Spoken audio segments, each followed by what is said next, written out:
geral, a inflação, e é aquela avaliada pelo IPCA, e saiu mais um dado, né, uma prévia do IPCA 15, e mostrando uma deflação de 0,73%. É a deflação com o número mais expressivo na história da avaliação desse número, isso desde 1991.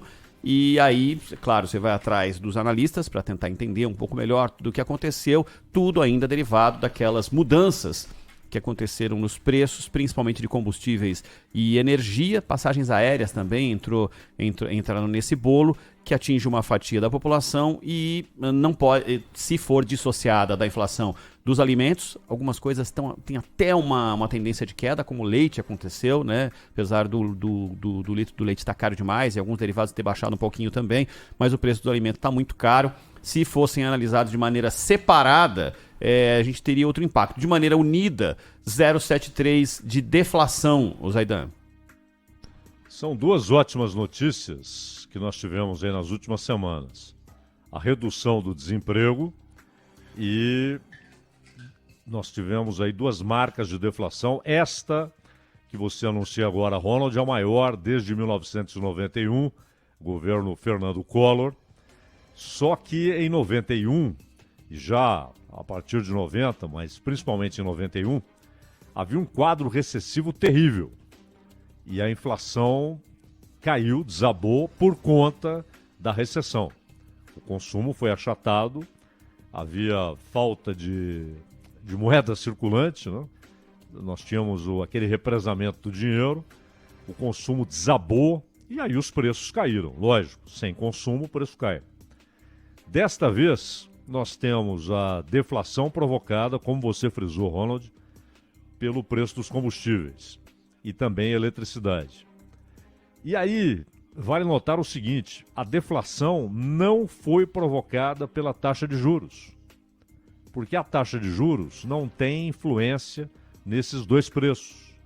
Eles não são provocados, produzidos pela relação oferta e procura, porque a oferta ela está praticamente monopolizada no consumo direto, no último ponto da cadeia de consumo, cartelizada, e não há nenhuma influência da taxa de juros.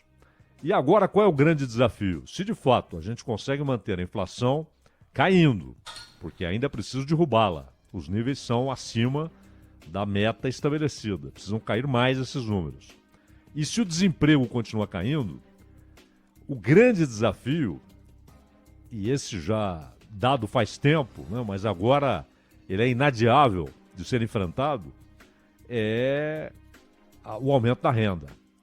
É ter mais emprego, é fazer desabar para pleno emprego a taxa de desocupação e começar a ter aumento de salário, aumento de renda, porque a economia precisa crescer. Senão não vai resolver nada. Se a economia não crescer, ainda que haja deflação e ainda que haja oferta de vagas de trabalho, mas com salários mais baixos, com essa média salarial baixíssima que há no Brasil, o problema estrutural continuará. A indústria continuará sofrendo, o comércio continuará sofrendo, os trabalhadores com pouco dinheiro no bolso, consumindo só o essencial. Então é hora de buscar os caminhos que levam a desenvolvimento, que levem lá na frente à prosperidade geral, ou pelo menos em níveis consideráveis, né? E aí é hora de pensar seriamente sobre a política da taxa de juros. Ela também não é o único fator, longe disso, que inibe o investimento, que inibe o crescimento. Há uma série de fatores no Brasil que inibe o investimento, essa série inibe o investimento, e sem investimento não há produção, não há abertura de fábricas, não há ampliação de fábricas, não há abertura de negócios e, portanto, há menos vagas de emprego a serem oferecidas. Mas esse passa a ser o grande desafio. São duas grandes notícias, né? Deflação, principalmente a população pobre, que é majoritária, vinha sofrendo e vem sofrendo uma barbaridade com o preço das coisas, principalmente comida. Então a deflação, a notícia é formidável a essa altura do campeonato. E a queda da taxa de desemprego. Fomos para um dígito, finalmente. Depois de anos, a taxa está em um dígito. mas é preciso reduzi-la ainda mais. Agora, o grande desafio que o próximo governo terá, que a sociedade brasileira terá, é aumentar investimento produtivo para aumentar o número de empregados, para aumentar a média salarial, para aumentar a renda média, para aumentar o consumo de maneira sustentável, não com crédito, mas com renda produzida e com lastro em riqueza. Esses são os grandes desafios, né? E pouco falam a respeito disso os que pretendem governar a República. Eu ouvi alguns candidatos, Aidan, falando sobre a necessidade de investimento estatal, de que se não tiver investimento estatal não tem como puxar investimento privado se não perceber a vontade do governo de fazer algo, né? Principalmente em infraestrutura. É um caminho inevitável? O Reis Veloso falou isso com a gente aqui, né? Uhum. Ele dizia da necessidade fundamental, exato, a necessidade fundamental de haver investimento do Estado para atrair investimento privado.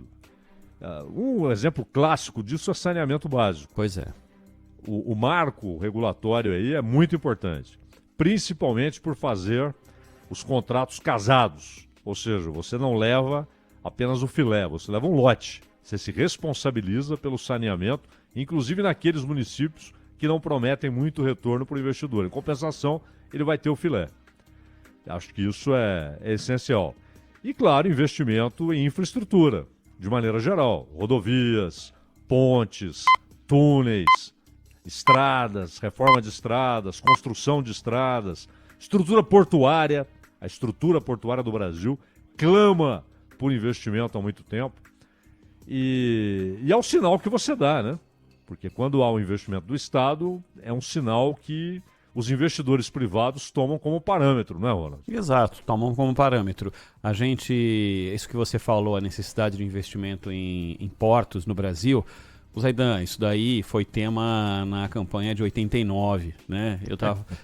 Não, eu sou um aficionado por aqueles debates e às vezes eu me pego no YouTube vendo lances daqueles debates. Aliás, acho que talvez o debate que vai acontecer no domingo aqui na Band só tem uma importância para o cidadão como foi a importância dos debates lá em 89. Primeiro porque aquele momento era inédito para uma geração, né, de ter um encontro de políticos falando sobre as necessidades do país. Tinha tido uma eleição já antes para governador de estado, mas a eleição para presidente, 1989, encontro de todos os candidatos, quase todos, né, porque o Collor só foi no segundo turno.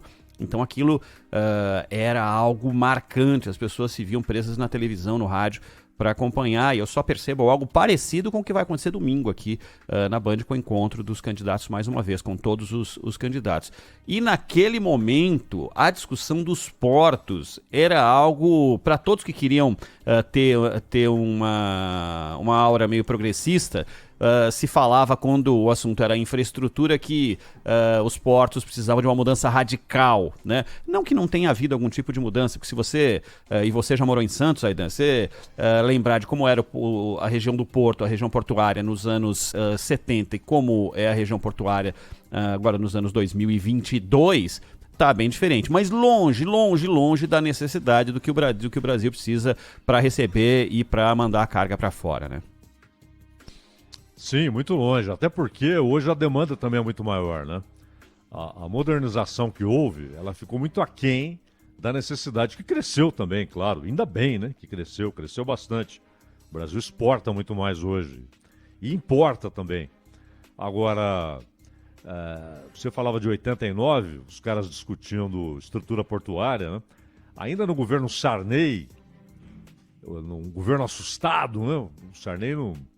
Ele não esperava ser o presidente. Assustado, mas quis ficar um aninho a mais, né? Queria. Aliás, ele falava, não, eu tenho direito a 6 anos. Aí muita gente no parlamento dizia, não, são 4 anos. Aí negociaram. Tá bom, vamos ficar no meio, né? Eu cedo um pouquinho, vocês cedem um pouquinho, ficou em 5 anos. Mas no governo Sarney falava-se em reforma tributária. Discutia-se reforma tributária no Congresso. E aí essa discussão chegou a um parlamento que de repente virou Assembleia Nacional Constituinte. E até hoje a discussão permanece. Fala-se muito no Brasil mas as realizações, a concretização das ideias, ela é lenta, ela é morosa, e muitas vezes falha, muitas vezes ruim, uma concretização ruim, feita de qualquer maneira, né? Mas o Brasil discute alguns temas há décadas, né? E não avança.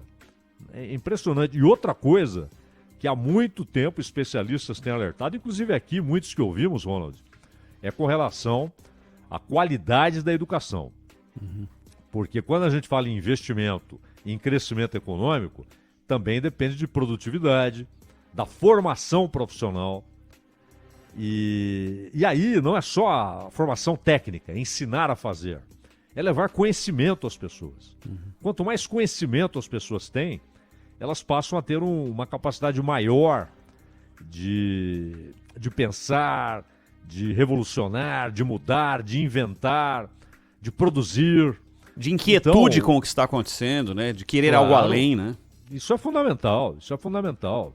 E, pelo contrário, na história brasileira, nós sempre tivemos a aposta de um sistema estabelecido, de um poder estabelecido, de mergulhar as pessoas na ignorância e na necessidade de sobrevivência. As pessoas não têm tempo para mais nada. Elas não têm tempo para contestar, elas não têm tempo para refletir, para analisar, para ponderar, para comparar ideias, porque elas têm a preocupação essencial, dia após dia, de sobreviverem. De tocar o dia para o dia seguinte começar de novo, né, Zaidan? Claro, de alimentar os filhos. Essa é uma incerteza cruel, né? E que acompanha milhões de brasileiros. Como eu vou alimentar meus filhos? Como é que você vai pensar em educação, em cultura, entre outras áreas da necessidade absoluta que cada cidadão deveria ter acesso, né? Lógico, lógico. Agora, além do ensino integral, que é um modelo mundial, né? Consagrado. Mais né? qualificado, né, Zaidan? Porque não adianta enfiar crianças 10 horas na escola para ficar jogando bola, né? Não é jogar lá na escola e falar, fica aí, né? Que seus pais precisam trabalhar. Não é isso. Definitivamente Senão não é vira isso. creche, né? Exato. E muitas escolas, as crianças são enviadas basicamente para terem um lugar para ficar, para almoçar. E saem dali do mesmo jeito que entraram. Além do ambiente hostil, muito sujeito a influências ruins, né? Venda de drogas, um ambiente muitas vezes em que há a facilidade do delito, do crime, crianças que ficam à mercê de pessoas que se aproveitam ali da sua ingenuidade, da falta de proteção, professores também expostos a um ambiente hostil. Isso não é escola, né?